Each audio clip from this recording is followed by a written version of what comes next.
What's going on, everybody? C4 here. Welcome back to the channel, and today we're going to be recapping day 2 of the 2020 NFL Combine, giving your winners, your losers, who's trending up, who's trending down, and trying to make sense of a lot of these numbers that have been flying up on your screen if you've been trying to pay attention. I will state that actually, before I went out for supper with the fam, I had the part 2 of the Browns rebuild was supposed to go up tonight, and then we'd have the Combine for a double upload. Somehow, someway, literally, I just checked right now, it's 9:30 my time, 8:30 Eastern. And the running backs are like just finishing the Combine, and I went to check my YouTube, and the upload failed. So we'll have the Browns video tomorrow, and tonight we're going to make sense of a Combine of the big uglies, trying to make sense of the offensive line. I mean, a Combine for an offensive lineman, I mean, what is it really? You get to see who the freak athletes are. And I guess, there are the occasional Orlando Browns. Remember Orlando Brown a couple years ago at Oklahoma? Came in as one of the top-rated tackles, had one of the worst Combines in history. And literally, top 5 worst Combine in history, and now he's a very good starting tackle for the Baltimore Ravens. So how much does the Combine affect an offensive lineman? I don't think so much, but there are definitely some linemen we want to talk about. It's more importantly the running backs, and there's a big winner at the running back position. Right now, the on-field drills are underway, and I really do like watching the on-field drills because last year, Miles Sanders kind of separated himself to get him into that RB2 in the draft class right behind Josh Jacobs because he looks so smooth. Looks so natural, looks so good at the Combine. And running back is one of the positions that these guys can improve their draft stock on. But we will start with the offensive linemen. And the big winners, there's 2 massive winners for the day. First up is Tristan Wirfs from Iowa. 4.85, 36-inch vertical, the broad jump, all those things. He was setting records and stuff like that. And it was expected. He came in, you look at the number one trait that Tristan Wirfs brought to the table. It was elite athleticism. I mean, he's right up there with the Terran Armsteads and the Lane Johnsons of the world. Now, on the broadcast, Daniel Jeremiah was talking about moving him into guard. I don't see that. I think he is a right tackle, left tackle. Either way, he can play either tackle spot. Very, very thick in the bottom. Got big old Saquon Barkley-like thighs. But it's not surprising. I expected him to test out well in all of these drills. So, I mean, he solidifies himself as a legitimate, probably top 15, top 20 pick at worst.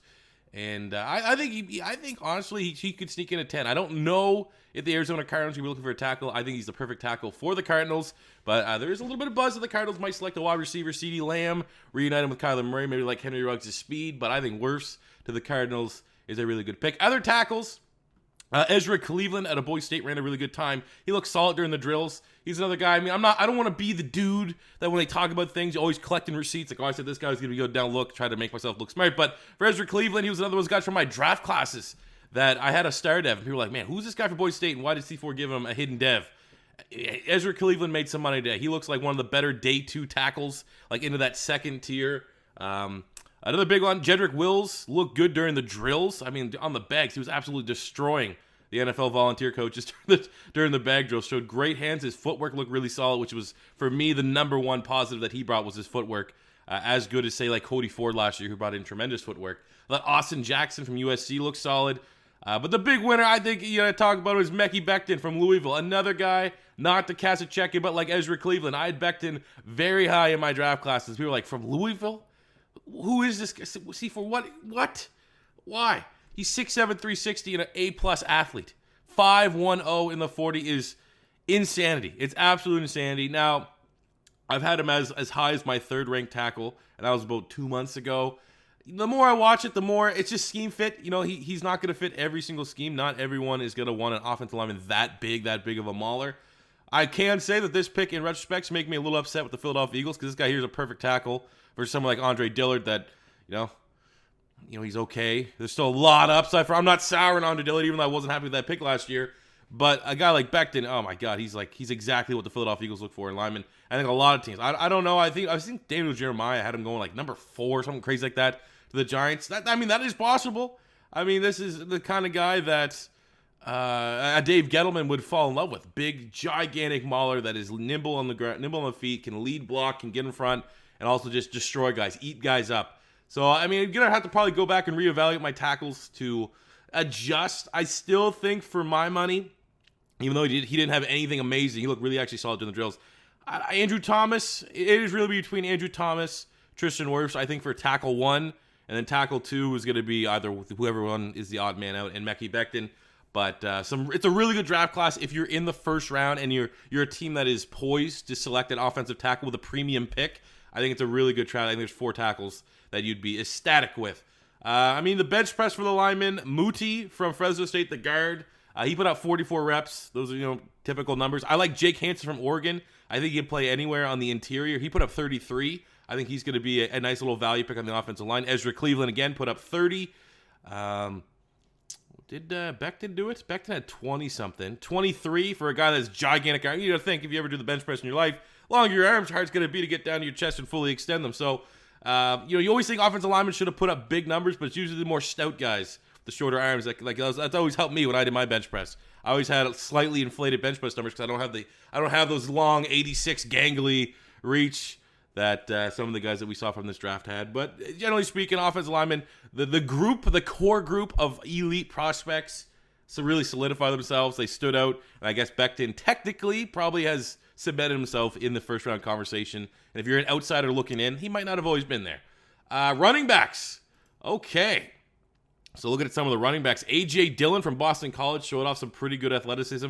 Here I am in my draft classes. We're going to be cashing checks and receipts in some of the linemen. I actually moved him to the fullback position in my most recent draft class. And he's proven, just might have to be a full NFL running back. I mean, he could. I'm not one to hate a power back. I love a power back. I was a power back, not to the level of these guys. But I just thought there would be teams that would pigeonhole A.J. Dillon. And more so, I just wanted to have a nice looking fullback there.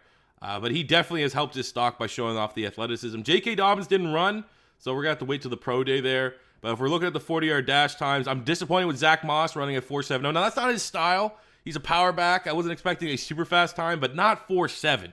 That's, I'm not as disappointed to say he's like Elijah Holyfield last year at Georgia, who ran a very disappointing time. And it just doesn't match the tape. He looks faster than 4.7 on tape, and it's kind of like the inverse of Albert O, the Akwi Bunam, the tight end from Mizzou last night that ran 4.49. Doesn't look 4.49 on tape. And there's plenty of guys. I mean, you could argue Jalen Reagor, who I've never been a fan of as a first-round grade wide receiver because he's going to knock the Eagles. But obviously, he ran 4.50 or something like that. He's way faster on tape, faster in pads. Track speed does not equal NFL speed, but occasionally, it's going to raise some eyebrows. Same with Salvin Ahmed from Washington. I thought he had like 4.3 speed in high school. Now he's 4.62. They were talking about how he bulked up just a little bit. Clyde Edwards-Helaire, 4.61. I mean, the only really knock against him after an outstanding year at LSU was the straight line speed, which kind of came in as what we expect. Benjamin, 4.57. Maybe a little bit surprising. 4.53 for A.J. Dillon. We're just talking about how he surprised everyone. That was a surprising time. DeAndre Swift, 4.48. That's unofficial. 4.47 for Akers. 4.45 for McFarland. Those are some of the guys that are in that second, third round, day 2 conversation for running backs outside of DeAndre Swift, who might be the top guy. But the biggest winner, absolutely, I think it's as big as Justin Jefferson's 40 time yesterday, is Jonathan Taylor from Wisconsin. A 4.41 is insanity. I thought he was 4.52. I thought he's a mirror image of Nick Chubb. What Nick Chubb, 4.49, 4.52, somewhere in that range. And a 4.41, that's unofficial. Obviously, could fluctuate a little bit, but I mean, there's a way that could be 4.39. If he could sneak into the 4.39s, again, you can't really jet up too crazy from your combine performances, but a 4.41 for Jonathan Taylor, whose knock was maybe didn't have the straight line speed and didn't catch a lot of balls. This year for Wisconsin, I think he had tripled his total receptions for the career. Looks, not gonna say natural catching the ball, but it wasn't a knock against him. And 4.41 being a tenth of a second faster than, say, DeAndre Swift, I'm starting to think there might be a 1A, 1B. I'm not ready to get caught up in the bright lights of Jonathan Taylor's 40-yard dash time to say, oh, he's my running back 1. But I think it's now a conversation of what style team is looking for a running back. If you're looking for a running back that's comfortable catching the ball, 3-downer, DeAndre Swift's probably your running back 1. If you're looking for a guy that's going to be more downhill, could probably handle 25 carries, and you're more of a power scheme, Jonathan Taylor's going to be your running back 1. So I'm gonna open up, and I think there's a tie. It's a little bit lazy, but I think given just how shocking Jonathan Taylor showed off that speed, that I did not think he had that kind of gear. Even though if you watch the Wisconsin tape, he looks fast. Obviously, he run past everyone. But my God, man, that was shocking. That might be the most crazy. Like even more so than Mekhi Becton running 5.10. I think Jonathan Taylor's 4.41 is as impressive, as impactful of a 40-yard dash time as I really do actually want to continue to watch him here during the drills, because I just want to see how natural of a pass catcher is he. Because I mean, if he can establish himself that he can wipe the slate clean, that he's not a natural catcher of the ball, and he can be a true running back that catch 40, 50 balls in the NFL level. I kind of just think that's a little bit more accustomed to what DeAndre Swift has been able to do at Georgia. And obviously there's going to be teams that want that require that. Versus, let's just make an example. Like, obviously, what you have with Alvin Kamara.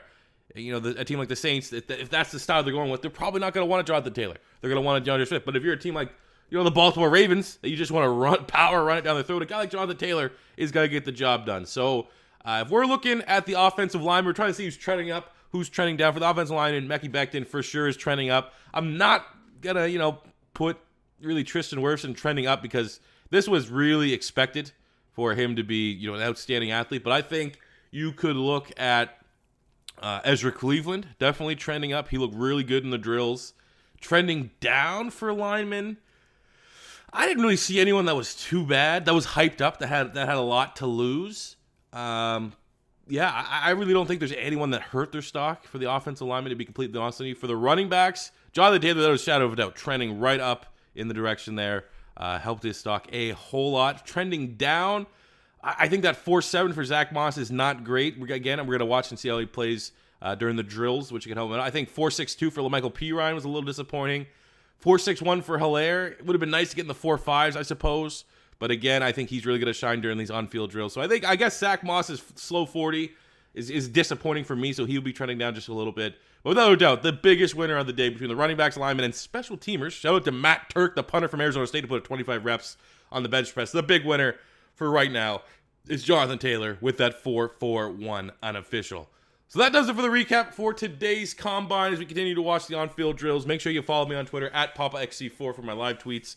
But it's a good day. It is a good day. And if I guess I can pose the question, not so much with the offensive tackles, but for the running backs. If you are a team, you're watching this and you're a fan of a team that's potentially interested in drafting a running back in the first or second round, who do you have as your number one running back? Is it Jonathan Taylor from Wisconsin? Is it DeAndre Swift from Georgia? Is it, say, maybe someone like J.K. Dobbins that didn't really do anything today? I think he's waiting for his pro day. Let me know in the comment section below. As always, thank you guys for watching. Tomorrow we'll be dropping another Combine recap.